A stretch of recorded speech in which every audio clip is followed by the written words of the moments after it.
ஆனால் நான் ஒரு ஃபோட்டோ மட்டும் காட்டுறேன். நம்முடைய ப்ரெஸ் நண்பர்கள் தயவு செஞ்சு நான் காட்டுற ஃபோட்டோவை கொஞ்சம் நீங்கள் தயவு செஞ்சு கொஞ்சம் ஜூம் பண்ணிக்கணும். அங்கே யாரோ ஒருத்தர் மாஸ்க் போட்டு ஒருத்தர் நிற்கிறார் பாருங்கன்னா, யாரோ ஒருத்தர் நம்ம வெங்கடேசனை மாதிரியே தெரியுறாரு பார்க்குறக்கு எனக்கு. இவர் தான் மதுரை எம்பி. வெங்கடேசனை மாதிரி ஒருத்தர் மாஸ்க் போட்டுட்டு செங்கோலை பிடிச்சிட்டு ஒரு மேயர் கையில் செங்கோலை பிடிச்சிட்டு நிற்கிறார் பாருங்க. அவர் பிடிஆர் அண்ணன், அந்த கார்பரேஷனுடைய கமிஷனர், மேயர்லாம் அது செங்கோல் மாதிரி இருக்கானா இல்லை குச்சி மாதிரி இருக்கா? அது செங்கோல் மாதிரி இருக்கு. நேரு அவர்கள் பயன்படுத்திய கைத்தறி மாடு இல்லை. இன்னைக்கு இதே எம்பி பாராளுமன்றத்தில் போய் வீரவசனம் பேசிட்டு இருக்கார். செங்கோல் என்றால் பெண்களை அந்தப்புறத்திலே அடிமைப்படுத்துவது. அப்ப இங்க இருக்கக்கூடிய பெண் மேயர் கையில வெங்கடேசன் அவர்கள் ஒரு செங்கோலை கொடுத்திருக்காங்க. அப்ப இந்த பெண் மேயரை அடிமைப்படுத்துற மாதிரி அர்த்தமா? நான் தலைவருவான எந்த வார்த்தையும் பயன்படுத்த விரும்பல. அதனால இன்னைக்கு தமிழகத்தினுடைய அரசியல்வாதிகளுடைய நிலைமை எப்படி ஆகி போச்சுன்னா, அந்தந்த இடத்துல புதுசா ஒரு லாஜிக்கை இன்வென்ட் பண்ணி பேசுறது. உதாரணத்துக்கு மதுரையினுடைய மாண்புமிகு எம்பி வெங்கடேசன் அவர்கள் பாராளுமன்றத்தில் செங்கோலை பற்றி புதுசாக ஒரு லாஜிக், நீங்கள் வேற எதனா வேணாலும் சொல்லுங்க, நான் ஏற்றுக்கிறேன். ஆனால் ஒரு செங்கோல் கொடுக்கக்கூடிய நிகழ்வில் நீங்கள் பங்கேற்றிருக்கிறீங்க, அதில் ஒரு திமுக மேயர் சம்மந்தப்பட்டிருக்காங்க. அப்போ நீங்கள் செங்கோலை கையில் பிடிக்கலாம், அது தப்பு இல்லை.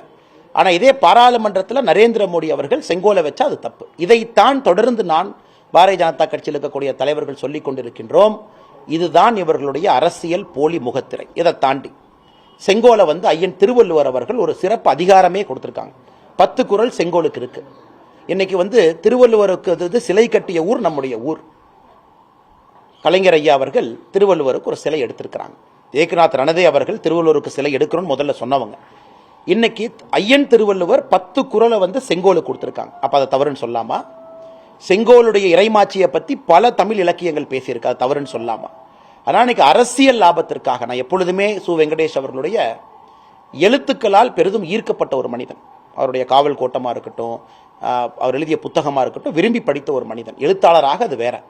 ஆனால் இன்னைக்கு அரசியல்வாதியாக ஆளும் கட்சியை சப்போர்ட் பண்ணி ஆகணும், திமுக காங்கிரஸ்கிட்ட டிக் மார்க் வாங்கணும், அவங்களால தான் நம்ம மதுரையில் ஜெயிக்கிறோம், அவங்களை கைவிட்டு விடக்கூடாது என்பதற்காக சு வெங்கடேசன் அவர்கள் பேசக்கூடிய அந்த கருத்து கொஞ்சம் கூட ஏற்புடையது இல்லை. இது தமிழக மக்கள் பார்க்குறாங்க. நான் ஒரு ஃபோட்டோ காமிச்சா மக்கள் பார்க்குறாங்க.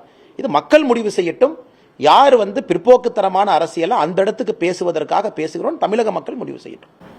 இன்டர்நேஷனல் பாலிடிக்ஸ் நீங்க லண்டன் போகுது அண்ணே, அந்த நேரம் வரும்போது பேசுகிறோங்க அண்ணே. நேரம் வரும்பொழுது பேசுகிறோம். நாள் இருக்குது, நேரம் இருக்குது. கட்சி அனுமதி கொடுக்கணும். ஒரு கட்சியில் ஒரு உறுப்பினராக நான் இருக்கேன். கட்சி முதன்மையானது, கட்சி முக்கியமானது. கட்சி எல்லாமே அரசியல் சூழலை பார்த்து கட்சி ஒரு முடிவெடுக்கும்.